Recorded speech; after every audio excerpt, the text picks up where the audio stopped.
The Salem Horror by Henry Kuttner. Weird Tales, May 1937. When Carson first noticed the sounds in his cellar, he ascribed them to the rats. Later he began to hear the tales which were whispered by the superstitious Polish mill workers in Derby Street regarding the first occupant of the ancient house, Abigail Prynne. There was none living today who could remember the diabolical old hag, but the morbid legends which thrive in the witch district of Salem like rank weeds on a neglected grave gave disturbing particulars of her activities, and were unpleasantly explicit regarding the detestable sacrifices she was known to have made to a worm-eaten, crescent-horned image of dubious origin. The oldsters still muttered of Abby Prynne and her monstrous boasts that she was high priestess of a fearfully potent god which dwelt deep in the hills. Indeed, it was the old witch's reckless boasting which had led to her abrupt and mysterious death in 1692, about the time of the famous hangings on Gallows Hill. No one liked to talk about it, but occasionally a toothless crone would mumble fearfully that the flames could not burn her, for her whole body had taken on the peculiar anesthesia of her witch mark. Abby Prynne and her anomalous statue had long since vanished, but it was still difficult to find tenants for her decrepit, gabled house, with its overhanging second story and curious diamond-paned casement windows. The house's evil notoriety had spread throughout Salem. Nothing had actually happened there of recent years which might give rise to the inexplicable tales, but those who rented the house had a habit of moving out hastily, generally with vague and unsatisfactory explanations connected with the rats. And it was a rat which led Carson to the witch room. The squealing and muffled pattering within the rotting walls had disturbed Carson more than once during the nights of his first week in the house, which he had rented to obtain the solitude that would enable him to complete a novel for which his publishers had been asking, another light romance to add to Carson's long string of popular successes. But it was not until some time later that he began to entertain certain wildly fantastic surmises regarding the intelligence of the rat that scurried from under his feet in the dark hallway one evening. The house had been wired for electricity, but the bulb in the hall was small and gave a dim light. The rat was a misshapen, black shadow as it darted a few feet away and paused, apparently watching him. At another time Carson might have dismissed the animal with a threatening gesture and returned to his work. But the traffic on Derby Street had been unusually noisy, and he had found it difficult to concentrate upon his novel. His nerves, for no apparent reason, were taut, and somehow it seemed that the rat, watching just beyond his reach, was eyeing him with sardonic amusement. Smiling at the conceit, he took a few steps toward the rat, and it rushed away to the cellar door, which he saw with surprise was ajar. He must have neglected to close it the last time he had been in the cellar, although he generally took care to keep the doors shut, for the ancient house was draughty. The rat waited in the doorway. Unreasonably annoyed, Carson hurried forward, sending the rat scurrying down the stairway. He switched on the cellar light and observed the rat in a corner. It watched him keenly out of glittering little eyes. As he descended the stairs, he could not help feeling that he was acting like a fool. But his work had been tiring, and subconsciously he welcomed any interruption. He moved across the cellar to the rat, seeing with astonishment that the creature remained unmoving, staring at him. A strange feeling of uneasiness began to grow within him. The rat was acting abnormally, he felt, and the unwinking gaze of its cold shoe-button eyes was somehow disturbing. Then he laughed to himself, for the rat had suddenly whisked aside and disappeared into a little hole in the cellar wall. Idly he scratched across with his toe in the dirt before the burrow, deciding that he would set a trap there in the morning. The rat's snout and ragged whiskers protruded cautiously. It moved forward and then hesitated, drew back. Then the animal began to act in a singular and unaccountable manner, almost as though it were dancing, Carson thought. It moved tentatively forward, retreated again. It would give a little dart forward and be brought up short, then leap back hastily, as though, the simile flashed into Carson's mind, a snake were coiled before the burrow, alert to prevent the rat's escape. But there was nothing there save the little cross Carson had scratched in the dust. No doubt it was Carson himself who blocked the rat's escape, for he was standing within a few feet of the burrow. He moved forward, and the animal hurriedly retreated out of sight. His interest piqued, Carson found a stick and poked it exploringly into the hole. As he did so, his eye, close to the wall, detected something strange about the stone slab just above the rat burrow. A quick glance around its edge confirmed his suspicion. The slab was apparently movable. Carson examined it closely, noticed a depression on its edge which would afford a handhold. His fingers fitted easily into the groove, and he pulled tentatively. The stone moved a trifle and stopped. He pulled harder, and with a sprinkling of dry earth the slab swung away from the wall as though on hinges. A black rectangle, shoulder-high, gaped in the wall. From its depths a musty, unpleasant stench of dead air welled out, and involuntarily Carson retreated a step.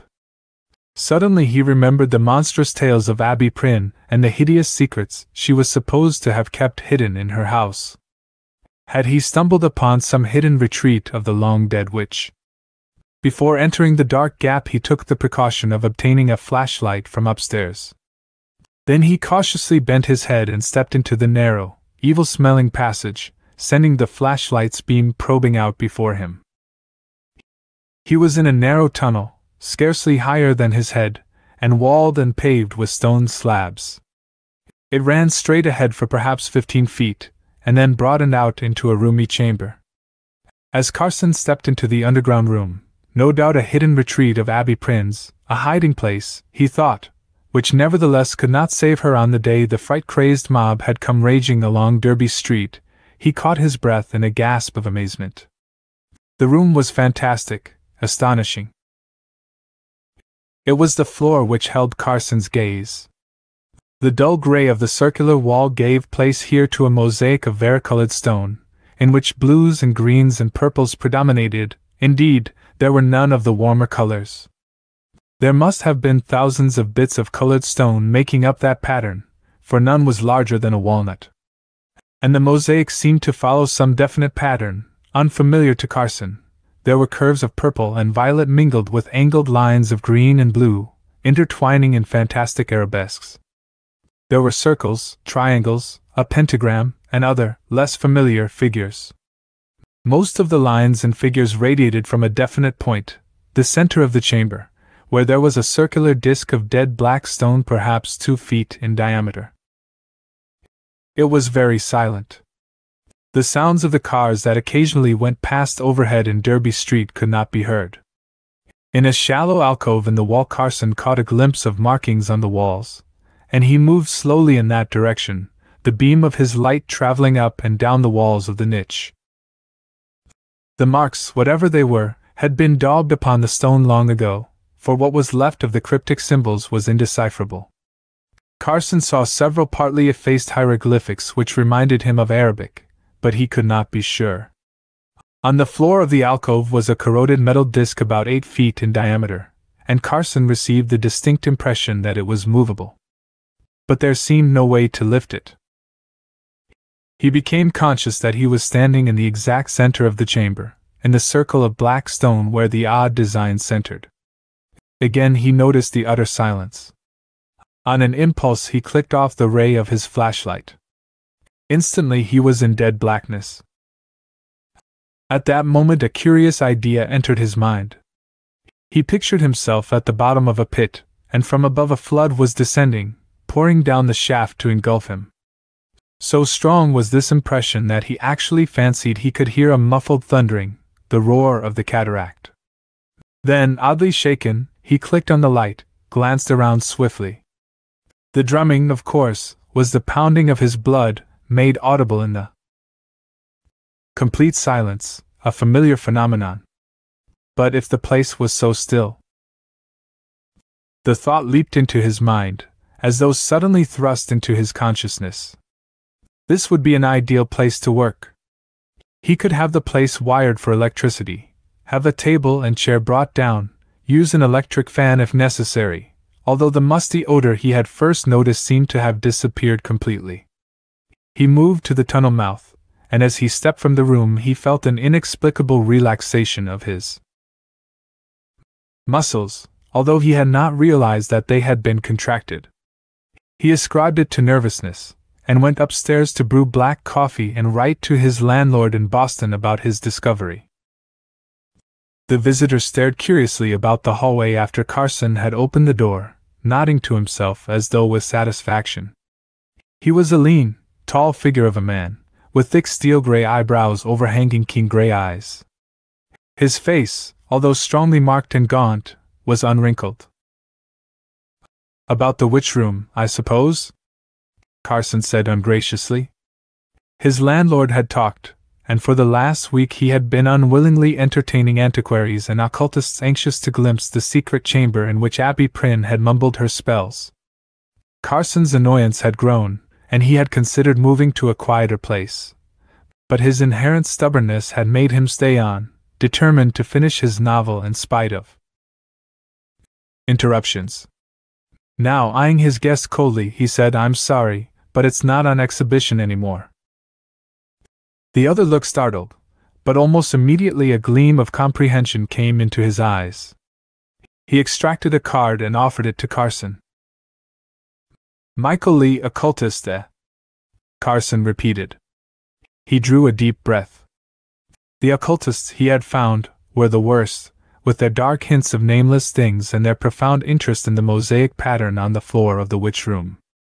"I'm sorry, Mr. Lee, but I'm really quite busy.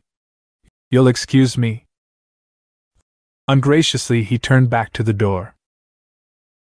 "Just a moment," Lee said swiftly. Before Carson could protest, he had caught the writer by the shoulders and was peering closely into his eyes.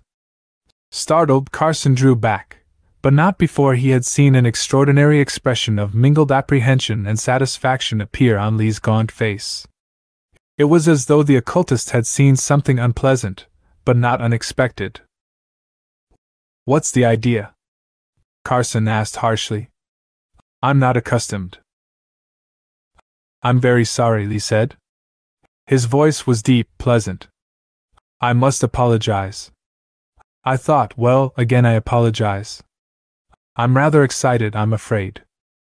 You see, I've come from San Francisco to see this witch room of yours.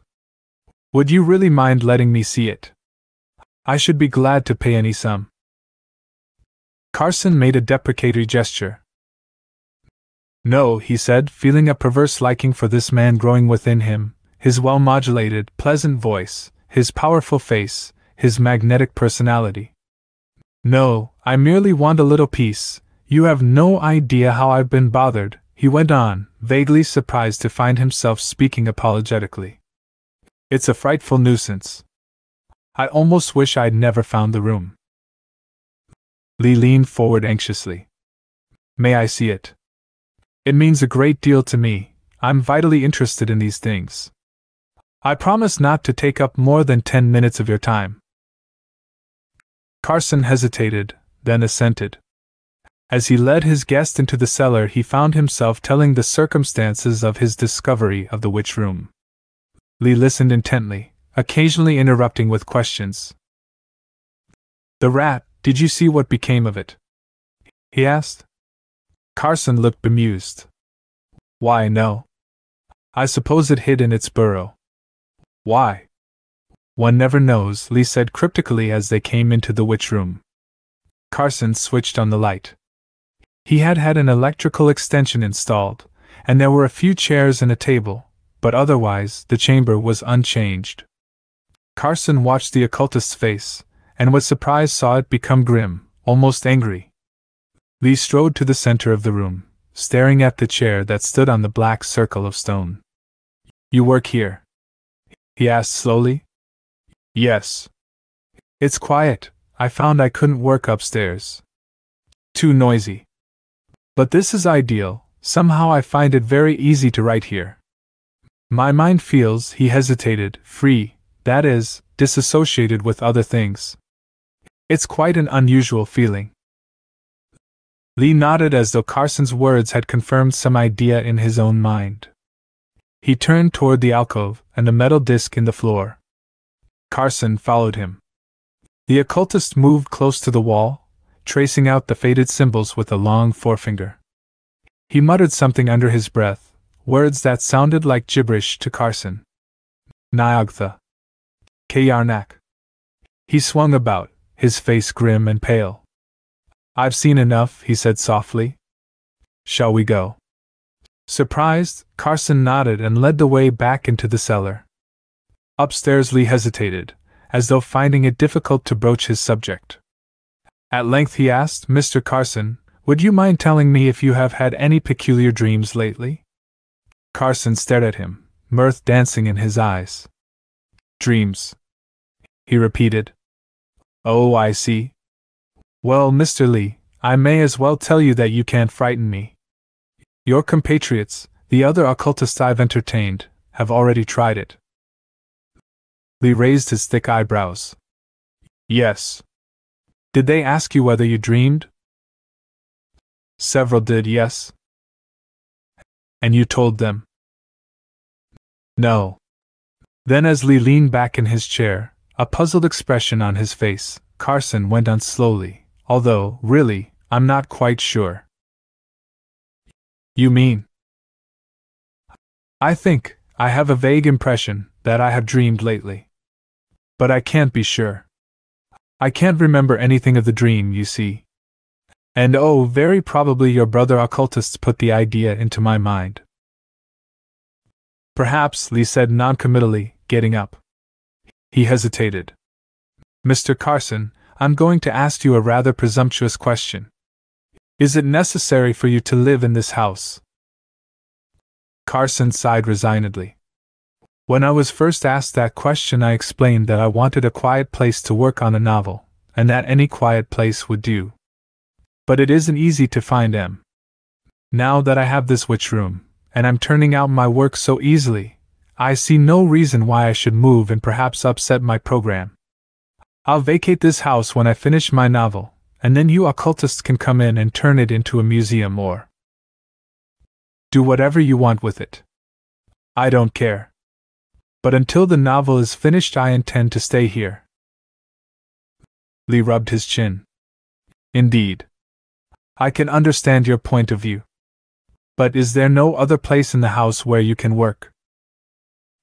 He watched Carson's face for a moment, and then went on swiftly. I don't expect you to believe me. You are a materialist. Most people are. But there are a few of us who know that above and beyond what men call science there is a greater science that is built on laws and principles which to the average man would be almost incomprehensible. If you have read Mackin, you will remember that he speaks of the gulf between the world of consciousness and the world of matter. It is possible to bridge that gulf. The witch room is such a bridge. Do you know what a whispering gallery is? Carson said, staring. But there's no. An analogy, merely an analogy.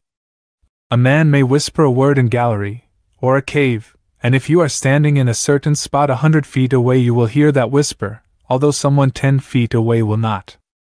It's a simple trick of acoustics, bringing the sound to a focal point. And this principle can be applied to other things besides sound. To any wave impulse, even to thought. Carson tried to interrupt, but Lee kept on. That black stone in the center of your witch room is one of those focal points. The design on the floor, when you sit on the black circle there you are abnormally sensitive to certain vibrations, certain thought commands, dangerously sensitive. Why do you suppose your mind is so clear when you are working there? A deception, a false feeling of lucidity, for you are merely an instrument, a microphone, tuned to pick up certain malign vibrations, the nature of which you could not comprehend. Carson's face was a study in amazement and incredulity. But you don't mean you actually believe? Lee drew back, the intensity fading from his eyes, leaving them grim and cold. Very well. But I have studied the history of your Abigail Prynne. She, too, understood the super science of which I speak. She used it for evil purposes, the black art, as it is called. I have read that she cursed Salem in the old days, and a witch's curse can be a frightful thing. Will you, he got up, gnawing at his lip, will you, at least, allow me to call on you? Tomorrow. Almost involuntarily Carson nodded. But I'm afraid you'll be wasting your time. I don't believe, I have no, he stumbled, at a loss for words. I merely wish to assure myself that you, oh, another thing. If you dream tonight, will you try to remember the dream? If you attempt to recapture it immediately after waking, it is often possible to recall it. All right. If I dream. That night Carson dreamed. He awoke just before dawn with his heart racing furiously and a curious feeling of uneasiness. Within the walls and from below he could hear the furtive scurryings of the rats. He got out of bed hastily, shivering in the cold grayness of early morning. A wan moon still shone faintly in a paling sky. Then he remembered Lee's words. He had dreamed, there was no question of that. But the content of his dream, that was another matter. He absolutely could not recall it to his mind, much as he tried, although there was a very vague impression of running frantically in darkness. He dressed quickly, and because the stillness of early morning in the old house got on his nerves, went out to buy a newspaper. It was too early for shops to be open, however, and in search of a newsboy he set off westward, turning at the first corner. And as he walked a curious and inexplicable feeling began to take possession of him, a feeling of familiarity. He had walked here before, and there was a dim and disturbing familiarity about the shapes of the houses, the outline of the roofs. But, and this was the fantastic part of it, to his knowledge he had never been on this street before. He had spent little time walking about this region of Salem, for he was indolent by nature, yet there was this extraordinary feeling of remembrance, and it grew more vivid as he went on. He reached a corner, turned unthinkingly to the left. The odd sensation increased. He walked on slowly, pondering. No doubt he had traveled by this way before, and very probably he had done so in a brown study, so that he had not been conscious of his route. Undoubtedly that was the explanation. Yet as Carson turned into Charter Street he felt a nameless unease waking within him. Salem was rousing. With daylight impassive Polish workers began to hurry past him toward the mills. An occasional automobile went by. Before him a crowd was gathered on the sidewalk. He hastened his steps, conscious of a feeling of impending calamity. With an extraordinary sense of shock he saw that he was passing the Charter Street burying ground, the ancient, evilly famous burying point. Hastily he pushed his way into the crowd. Comments in a muffled undertone came to Carson's ears, and a bulky blue-clad back loomed up before him. He peered over the policeman's shoulder, and caught his breath in a horrified gasp. A man leaned against the iron railing that fenced the old graveyard. He wore a cheap, gaudy suit, and he gripped the rusty bars in a clutch that made the muscles stand out in ridges on the hairy backs of his hands. He was dead, and on his face, staring up at the sky at a crazy angle, was frozen an expression of abysmal and utterly shocking horror. His eyes, all whites, were bulging hideously. His mouth was a twisted, mirthless grin. A man at Carson's side turned a white face toward him. "Looks as if he was scared to death," he said somewhat hoarsely. "I'd hate to have seen what he saw. Ugh, look at that face." Mechanically Carson backed away, feeling an icy breath of nameless things chill him. He rubbed his hand across his eyes, but still that contorted, dead face swam in his vision. He began to retrace his steps, shaken and trembling a little. Involuntarily his glance moved aside, rested on the tombs and monuments that dotted the old graveyard. No one had been buried there for over a century, and the lichen-stained tombstones, with their winged skulls, fat-cheeked cherubs, and funeral urns, seemed to breathe out an indefinable miasma of antiquity. What had frightened the man to death, Carson drew a deep breath.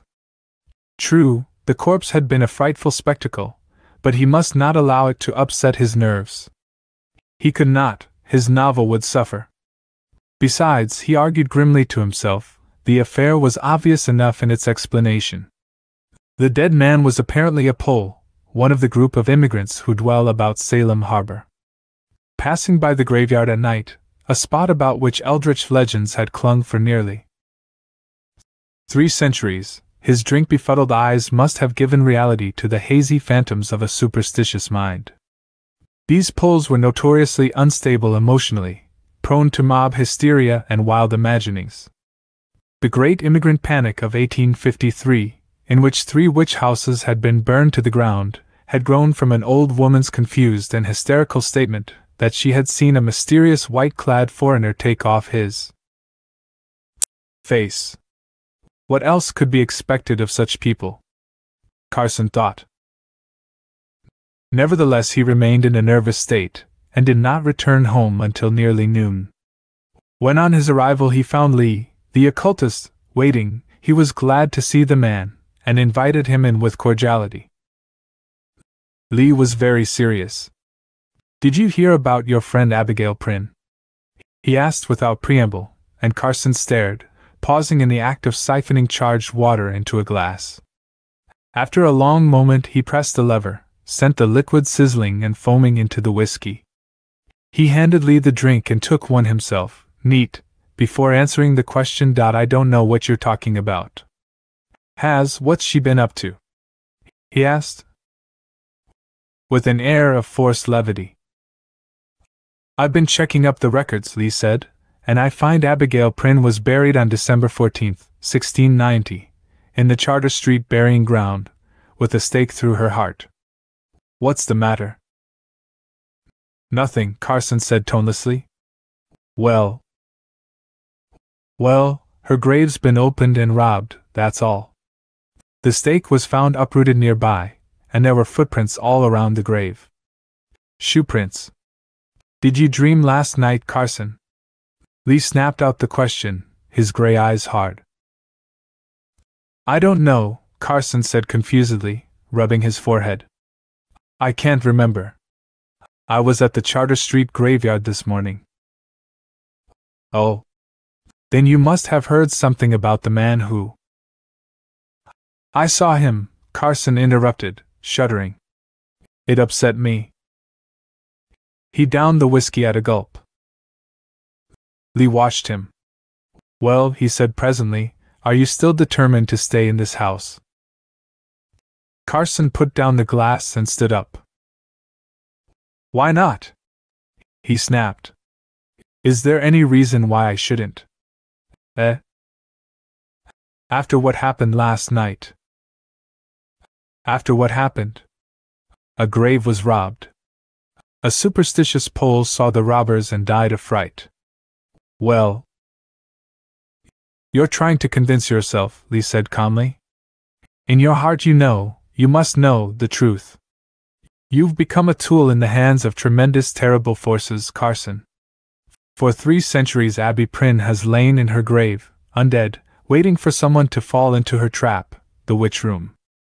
Perhaps she foresaw the future when she built it, foresaw that someday someone would blunder into that hellish chamber and be caught by the trap of the mosaic pattern. It caught you, Carson, and enabled that undead horror to bridge the gulf between consciousness and matter, to get en rapport with you. Hypnotism is child's play to a being with Abigail Prynne's frightful powers. She could very easily force you to go to her grave and uproot the stake that held her captive, and then erase the memory of that act from your mind so that you could not remember it even as a dream." Carson was on his feet, his eyes burning with a strange light. "In God's name, man, do you know what you're saying?" Lee laughed harshly. "God's name. The devil's name, rather, the devil that menaces Salem at this moment. For Salem is in danger, terrible danger. The men and women and children of the town Abby Prynne cursed when they bound her to the stake, and found they couldn't burn her. I've been going through certain secret archives this morning, and I've come to ask you, for the last time, to leave this house." "Are you through?" Carson asked coldly. Very well. I shall stay here. You're either insane or drunk, but you can't impress me with your poppycock. Would you leave if I offered you $1,000? Lee asked. Or more than 10,000. I have a considerable sum at my command. No, damn it. Carson snapped in a sudden blaze of anger. All I want is to be left alone to finish my novel.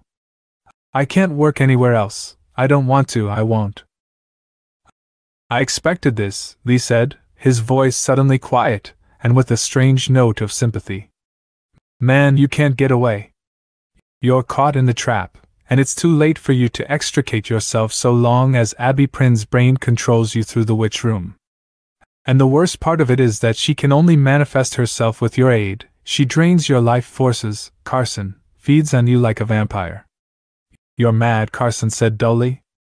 I'm afraid. That iron disc in the witch room, I'm afraid of that, and what's under it. Abby Prin served strange gods, Carson, and I read something on the wall of that alcove that gave me a hint. Have you ever heard of Nyogtha? Carson shook his head impatiently. Lee fumbled in a pocket, drew out a scrap of paper. I copied this from a book in the Kester Library, he said, a book called the Necronomicon, written by a man who delved so deeply into forbidden secrets that men called him mad. Read this. Carson's brows drew together as he read the excerpt. Men know him as the Dweller in Darkness, that brother of the old ones called Nyogtha, the thing that should not be. He can be summoned to Earth's surface through certain secret caverns and fissures, and sorcerers have seen him in Syria and below the Black Tower of Ling. From the Tang Grotto of Tartary he has come ravening to bring terror and destruction among the pavilions of the Great Khan.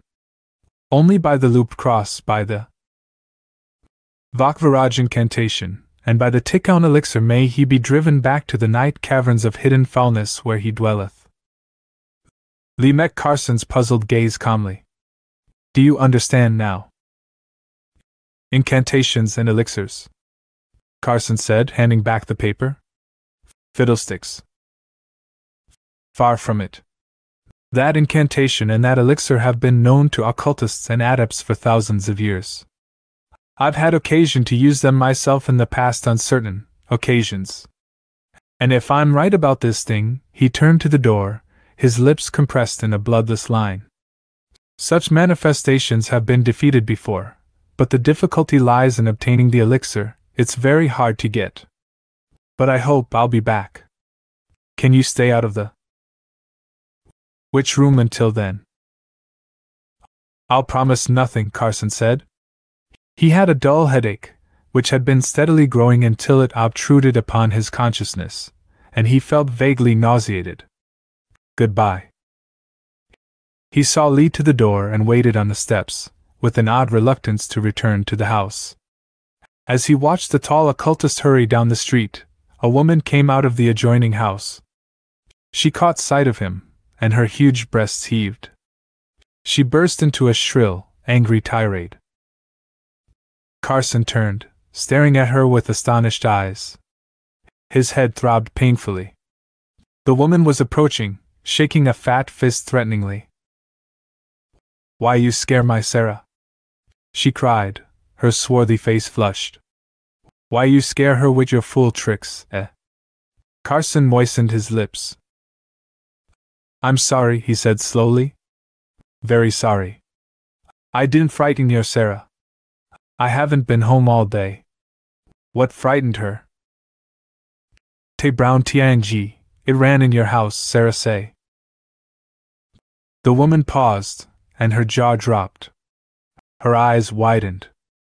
She made a peculiar sign with her right hand, pointing her index and little fingers at Carson, while her thumb was crossed over the other fingers. Te old witch. She retreated hastily, muttering in Polish in a frightened voice. Carson turned, went back into the house. He poured some whiskey into a tumbler, considered, and then set it aside untasted. He began to pace the floor, occasionally rubbing his forehead with fingers that felt dry and hot. Vague, confused thoughts raced through his mind. His head was throbbing and feverish. At length he went down to the witch room. He remained there, although he did not work, for his headache was not so oppressive in the dead quiet of the underground chamber. After a time he slept. How long he slumbered he did not know. He dreamed of Salem, and of a dimly glimpsed, gelatinous black thing that hurtled with frightful speed through the streets, a thing like an incredibly huge, jet-black amoeba that pursued and engulfed men and women who shrieked and fled vainly. He dreamed of a skull face peering into his own, a withered and shrunken countenance in which only the eyes seemed alive, and they shone with a hellish and evil light. He awoke at last, sat up with a start. He was very cold. It was utterly silent. In the light of the electric bulb the green and purple mosaic seemed to writhe and contract toward him, an illusion which disappeared as his sleep-fogged vision cleared. He glanced at his wrist watch. It was 2 o'clock. He had slept through the afternoon and the better part of the night.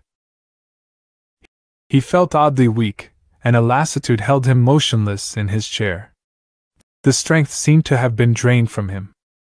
The piercing cold seemed to strike through to his brain, but his headache was gone. His mind was very clear, expectant, as though waiting for something to happen. A movement nearby caught his eye. A slab of stone in the wall was moving. He heard a gentle grating sound, and slowly a black cavity widened from a narrow rectangle to a square. There was something crouching there in the shadow. Stark, blind horror struck through Carson as the thing moved and crept forward into the light. It looked like a mummy. For an intolerable, age-long second the thought pounded frightfully at Carson's brain. It looked like a mummy. It was a skeleton, thin, parchment-brown corpse, and it looked like a skeleton with the hide of some great lizard stretched over its bones. It stirred, it crept forward, and its long nails scratched audibly against the stone. It crawled out into the witch room, its passionless face pitilessly revealed in the white light, and its eyes were gleaming with charnel life. He could see the serrated ridge of its brown, shrunken back. Carson sat motionless. Abysmal horror had robbed him of the power to move. He seemed to be caught in the fetters of dream paralysis, in which the brain, an aloof spectator, is unable or unwilling to transmit the nerve impulses to the muscles. He told himself frantically that he was dreaming, that he would presently awaken. The withered horror rose. It stood upright, skeleton thin, and moved to the alcove where the iron disc lay embedded in the floor. Standing with its back to Carson it paused, and a dry and sere whisper rustled out in the dead stillness. At the sound Carson would have screamed, but he could not. Still the dreadful whisper went on, in a language Carson knew was not of earth, and as though in response an almost imperceptible quiver shook the iron disc. It quivered and began to rise very slowly, and as if in triumph the shriveled horror lifted its pipestem arms. The disc was nearly a foot thick, but presently as it continued to rise above the level of the floor an insidious odor began to penetrate the room. It was vaguely reptilian, musky and nauseating. The disc lifted inexorably, and a little finger of blackness crept out from beneath its edge. Abruptly Carson remembered his dream of a gelatinous black creature that hurtled through the Salem streets. He tried vainly to break the fetters of paralysis that held him motionless. The chamber was darkening, and a black vertigo was creeping up to engulf him. The room seemed to rock. Still the iron disc lifted, still the withered horror stood with its skeleton arms raised in blasphemous benediction, still the blackness oozed out in slow amoeboid movement. There came a sound breaking through the sere whisper of the mummy, the quick patter of racing footsteps. Out of the corner of his eye Carson saw a man come racing into the witch room. It was the occultist, Lee, and his eyes were blazing in a face of deathly pallor. He flung himself past Carson to the alcove where the black horror was surging into view. The withered thing turned with dreadful slowness. Lee carried some implement in his left hand. Carson saw a crux ansata of gold and ivory. His right hand was clenched at his side. His voice rolled out, sonorous and commanding. There were little beads of perspiration on his white face. Ya na kadish tanilgri.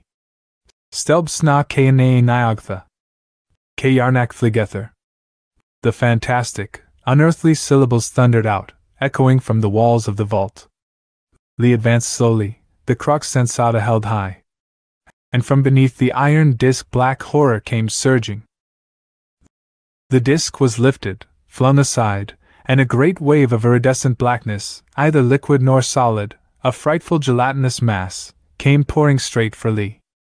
Without pausing in his advance, he made a quick gesture with his right hand, and a little glass tube hurtled at the black thing, was engulfed. The formless horror paused. It hesitated, with a dreadful air of indecision, and then swiftly drew back. A choking stench of burning corruption began to pervade the air, and Carson saw great pieces of the black thing flake off, shriveling as though destroyed with corroding acid. It fled back in a liquescent rush, hideous black flesh dropping as it retreated. A pseudopod of blackness elongated itself from the central mass, and like a great tentacle clutched the corpse-like being, dragged it back to the pit and over the brink. Another tentacle seized the iron disc, pulled it effortlessly across the floor, and as the horror sank from sight, the disc fell into place with a thunderous crash. The room swung in wide circles about Carson, and a frightful nausea clutched him. He made a tremendous effort to get to his feet, and then the light faded swiftly and was gone. Darkness took him. Carson's novel was never finished. He burned it, but continued to write, although none of his later work was ever published. His publishers shook their heads and wondered why such a brilliant writer of popular fiction had suddenly become infatuated with the weird and ghastly. "It's powerful stuff," one man told Carson, as he handed back his novel, Black God of Madness. "It's remarkable in its way, but it's morbid and horrible. Nobody would read it. Carson, why don't you write the type of novel you used to do, the kind that made you famous?" It was then that Carson broke his vow never to speak of the witch room, and he poured out the entire story, hoping for understanding and belief. But as he finished, his heart sank as he saw the other's face, sympathetic but skeptical. "You dreamed it, didn't you?" the man asked, and Carson laughed bitterly. "Yes, I dreamed it." "It must have made a terribly vivid impression on your mind." "Some dreams do. But you'll forget about it in time," he predicted, and Carson nodded. And because he knew that he would only be arousing doubts of his sanity, he did not mention the thing that was burned indelibly on his brain, the horror he had seen in the witch room after wakening from his faint. Before he and Lee had hurried, white-faced and trembling, from the chamber, Carson had cast a quick glance behind him.